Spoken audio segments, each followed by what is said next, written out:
اعوذ باللہ من الشیطان الرجیم بسم اللہ الرحمن الرحیم صلی اللہ تعالیٰ علیہ سیدنا محمد وعلیہ آلہ وصحبہ وسلم۔ کلاس 7 کے عزیز طلباء و طالبات، امید ہے کہ آپ سب لوگ جو خیر و عافیت کے ساتھ ہوں گے۔ آج کی ویڈیو کے ذریعے ہم کلاس 7 کی اسلامیات کا مطالعہ شروع کر رہے ہیں، اور یہ کلاس 7 کی بک جو ہے میرے پاس ہے اس وقت، اور اس کا جو آج پہلا سبق جس کا مطالعہ کا شروع کریں گے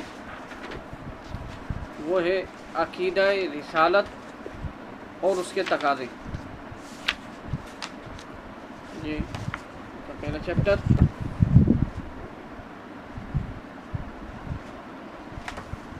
سبق کی ایکسپلینیشن سے پہلے ہم اس چیپٹر کے جو مشکل الفاظ جو ہیں ان کا مطالعہ کریں گے۔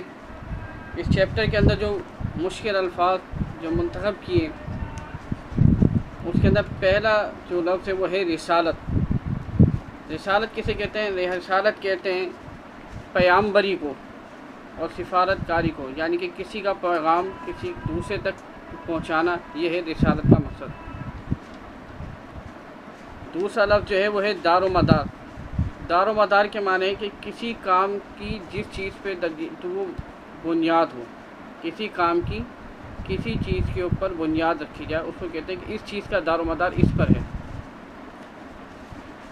فراوانی کے معنی ہے کثیر تعداد میں کسی چیز کا حاصل ہو جانا۔ مالک حقیقی سے مراد جو ہے اللہ تبارک و تعالیٰ کی ذات ہے، اور ہر چیز کا جو خالق جو مالک ہے وہ اللہ تعالیٰ ہی ہے، اس لیے ہر چیز کا مالک حقیقی اللہ تعالیٰ ہے۔ پھر اس میں ایک لفظ ہے صحیح ڈھنگ۔ صحیح ڈھنگ سے مراد یہ کہ اچھے طور طریقے، زندگی گزارنے کے اچھے آداب جو ہیں ان کو کہا جائے گا صحیح ڈھنگ۔ پھر آگے ایک لفظ ہے صحیفوں۔ صحیفوں اس کا واحد ہے صحیفہ۔ صحیفے معنی ہوتے ہیں کاغذ، صفحہ۔ آسمان سے نازل ہونے والی تمام کتابیں اور جو صفحات ہیں وہ صحیفے کہلاتے ہیں۔ ایک لفظ ہے قابل تقلید نمونہ۔ ایسی مثال جس پر عمل کیا جائے۔ اب وہ مثال کسی بھی چیز کی ہو سکتی ہے، انسان کی بھی مثال ہو سکتی ہے۔ تحریف، کسی چیز میں تبدیلی کرنا، اس کو کہتے ہیں تحریف۔ ضابطہ حیات، زندگی گزارنے کے جو اصول ہیں، اچھی زندگی گزارنے کے جو اصول وضع کیے جائیں ان کو کہتے ہیں ضابطہ حیات۔ پھر ایک لفظ ہے اور یہ مجموعہ ہے 3 الفاظ کا، شریعت منسوخ قرار پائیں۔ شریعت منسوخ قرار پائیں، اس کا مقصد کیا ہے؟ جو رسول اللہ صلی اللہ علیہ وسلم سے پہلے جو انبیاء کرام شریعتیں لے کے آئے تھے، وہ ساری کی ساری شریعتیں ان کے اوپر عمل کرنا جو ہے بند کر دیا گیا اللہ تبارک و تعالیٰ کی جانب سے۔ اس کو کہتے ہیں شریعت منسوخ قرار پائیں، پچھلی شریعتوں پر عمل کرنا بند کر دیا گیا۔ اطاعت، کسی کی پیروی کرنا، کسی کا حکم ماننا، یہ کہلاتا ہے پیروی کرنا، اطاعت۔ انحصار کے معنی ہوتے ہیں کسی چیز کا کسی کے اوپر مکمل طور پہ دار و مدار ہو، بنیاد ہو کہ یہ چیز ہے تو دوسری چیز ہوگی، تو یہ کہتے ہیں ایک چیز کے دوسری چیز کے اوپر انحصار ہے۔ یہ چیپٹر کے کچھ مشکل الفاظ تھے۔ اب ہم اس چیپٹر کے جو ہے عقیدہ رسالت کے کیا معنی ہیں اور اس کے کیا تقاضے ہیں ان کا ہم جو ہے مختصر مطالعہ یہاں کریں گے۔ رسالت کا مفہوم کیا ہے؟ رسالت کے معنی پیامبری اور سفارت کے ہیں۔ رسول سے مراد اللہ تعالیٰ کا پیامبر، اللہ تبارک و تعالیٰ کا پیغام لے کر آ کے مخلوق تک پہنچانے والا۔ رسالت سے مراد ہے کہ اللہ تعالیٰ کا وہ پیغام جو اس نے اپنی پہچان اور لوگوں کو ان کی زندگی کا حقیقی مقصد سمجھانے کے لیے اپنے نبیوں اور رسولوں کے ذریعے بندوں تک پہنچایا، یعنی کہ زندگی کی دنیا کے اندر کس طریقے سے گزاری جائے گی، کون کون سی چیزوں کے اوپر عمل کیا جائے گا اور کن چیزوں سے باز رہا جائے گا، اپنے آپ کو روکا جائے گا، یہ تمام رہنمائیاں اللہ تبارک و تعالیٰ نے اپنے رسولان اعظام کے ذریعے سے انسانوں تک جو ہے یہ پیغام پہنچا دیا۔ اسی لیے اللہ تبارک و تعالیٰ نے سورہ نحل کے اندر ارشاد فرمایا اعوذ باللہ من الشیطان الرجیم، بسم اللہ الرحمن الرحیم، وَلَقَدْ بَعَثْنَا فِي كُلِّ أُمَّةٍ رَسُولًا، ترجمہ، اور بے شک ہم نے ہر امت میں پیغمبر بھیجا، یعنی کہ ہم نے ہر امت کے لیے ہر وقت کے اندر اللہ تبارک و تعالیٰ نے کسی انسان کو گمراہی ہونے نہیں دیا، سب کے لیے رہنمائی جو ہے بھیجی۔ ہم لوگوں کا سارا جو وقت ہے وہ دنیا کے کمانے میں اور دنیا کی آسائشوں کے اندر جو ہے حاصل کرنے کے اندر جو ہے وہ لگا رہتا ہے۔ دراصل حقیقی کامیابی جو ہے وہ اللہ تبارک و تعالیٰ کی جانب سے آخرت کی کامیابی ہے۔ دنیا تو ایک، آپ اس کو ایسے سمجھ لیں، ایک سرائے ہے جہاں پر ہمیں کچھ وقت کے لیے رکنا ہے اور اس کے بعد جو ہے دنیا کو چھوڑ کے ہمیں آگے کی طرف جو ہے منتقل ہو جانا ہے۔ انبیاء کرام کا جو سلسلہ شروع ہوا حضرت آدم علیہ السلام سے لے کے رسول اللہ صلی اللہ علیہ وسلم کے اوپر آ کے یہ انبیاء کرام کا سلسلہ جو ہے مکمل ہوا۔ ان جتنے بھی انبیاء کرام رسول اللہ نے عظام تشریف لے کر آئے اور ان کے ساتھ اللہ تبارک و تعالیٰ نے جو کتابیں ہماری رہنمائی کے لیے نازل کی، ان سب کے اوپر ایمان رکھنا یہ ضروری ہے، فرض ہے۔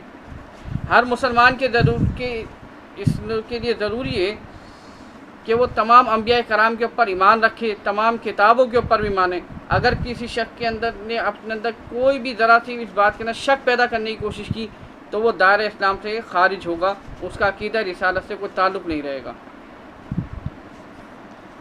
جہاں پہ یہ بات اہم ہے کہ عقیدہ توحید کے بعد جو سب سے بنیادی اور پہلی بات جو ہے عقیدہ توحید کے بعد وہ ہے عقیدہ رسالت۔ جو بھی شخص لا الہ الا اللہ محمد رسول اللہ صلی اللہ علیہ وسلم یہ کلمہ پڑھتا ہے، اس کے اوپر لازم و فرض ہے کہ تمام انبیاء کرام کو مانے اور تمام انبیاء کرام کے اوپر جو کتابیں نازل ہوئی انہیں بھی حق سمجھے۔ لیکن ہمیں پیروی کس کو کرنی ہے؟ ہمیں پیروی کرنی ہے ہمارے آقا مولا حضور تاجدار کائنات صلی اللہ علیہ وسلم کی، حضرت محمد مصطفیٰ صلی اللہ علیہ وسلم کی، کیونکہ رسول اللہ صلی اللہ علیہ وسلم سے پہلے جتنی بھی شریعتیں اللہ تبارک و تعالیٰ نے نازل فرمائی وہ تمام کی تمام شریعتیں جو ہے اب منسوخ جو ہے قرار پائی ہیں۔ اور انبیاء کرام کی اطاعت کیوں ضروری ہے؟ کہ ان کے بغیر ہمیں جو ہے رہنمائی حاصل نہیں ہو سکتی، دنیا کی کامیابی کے لیے بھی اور آخرت کی کامیابی کے لیے بھی۔ اسی لیے اللہ تبارک و تعالیٰ نے سورہ نساء کے اندر ارشاد فرمایا، اعوذ باللہ من الشیطان الرجیم، بسم اللہ الرحمن الرحیم، وما ارسلنا من رسول الا لیطاع باذن اللہ، اور ہم نے جو بھی پیغمبر بھیجا اس لیے بھیجا کہ اللہ کے فرمان کے مطابق اس کا حکم مانا جائے۔